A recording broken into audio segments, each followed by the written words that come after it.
Then the Lord spoke to Job out of the storm. He said, "Who is this that obscures my plans with words without knowledge? Brace yourself like a man. I will question you, and you shall answer me.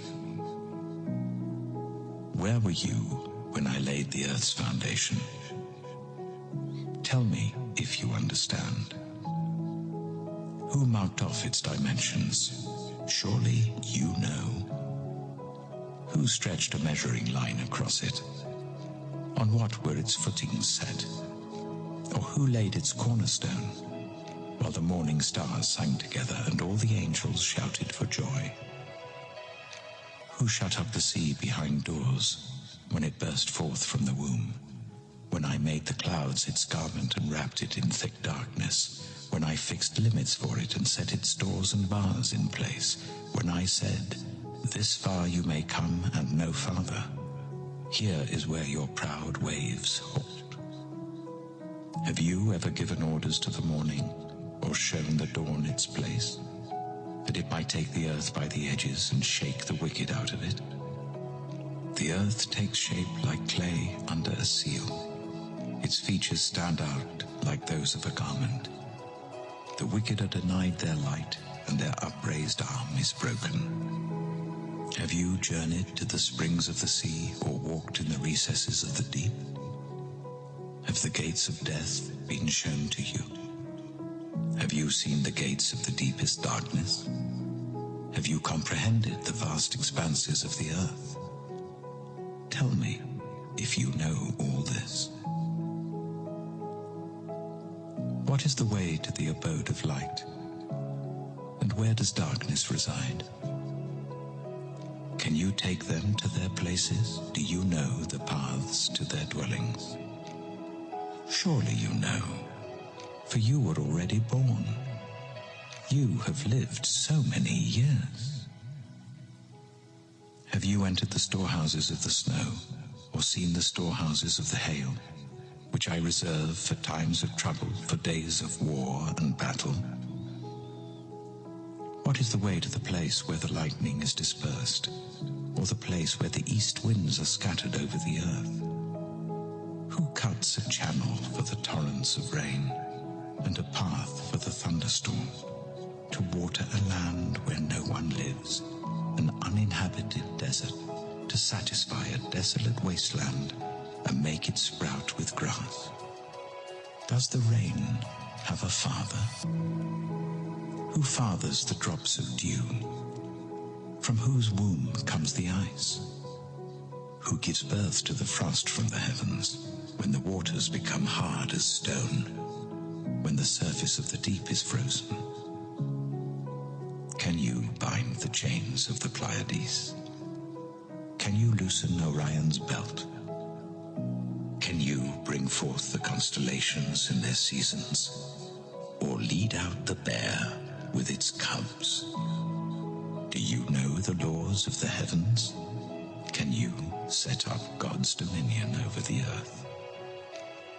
Can you raise your voice to the clouds and cover yourself with a flood of water? Do you send the lightning bolts on their way? Do they report to you, 'Here we are'? Who gives the ibis wisdom, or gives the cockerel understanding? Who has the wisdom to count the clouds? Who can tip over the water jars of the heavens when the dust becomes hard and the clods of earth stick together? Do you hunt the prey for the lioness and satisfy the hunger of the lions when they crouch in their dens or lie in wait in a thicket? Who provides food for the raven when its young cry out to God and wander about for lack of food? Do you know when the mountain goats give birth? Do you watch when the doe bears her fawn? Do you count the months till they bear? Do you know the time they give birth? They crouch down and bring forth their young. Their labor pains are ended. Their young thrive and grow strong in the wilds. They leave and do not return. Who let the wild donkey go free? Who untied its ropes? I gave it the wasteland as its home, the salt flats as its habitat. It laughs at the commotion in the town. It does not hear a driver's shout. It ranges the hills for its pasture and searches for any green thing. Will the wild ox consent to serve you? Will it stay by your manger at night? Can you hold it to the furrow with a harness? Will it till the valleys behind you? Will you rely on it for its great strength? Will you leave your heavy work to it? Can you trust it to haul in your grain and bring it to your threshing floor? The wings of the ostrich flap joyfully, though they cannot compare with the wings and feathers of the stork.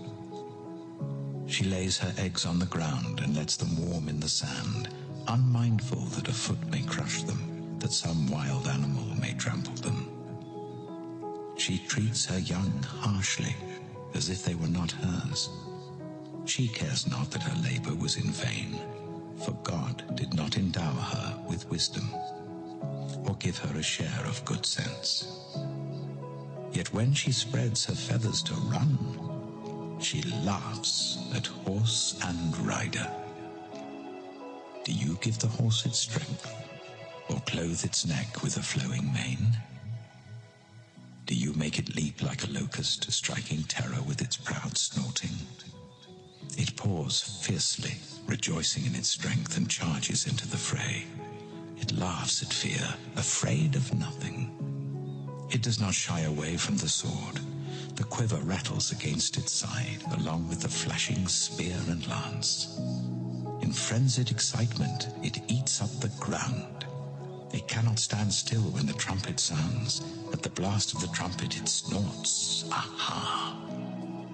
It catches the scent of battle from afar, the shout of commanders at the battle cry. Does the hawk take flight by your wisdom and spread its wings towards the south? Does the eagle soar at your command and build its nest on high? It dwells on a cliff and stays there at night. A rocky crag is its stronghold. From there it looks for food. Its eyes detect it from afar. Its young ones feast on blood, and where the slain are, there it is.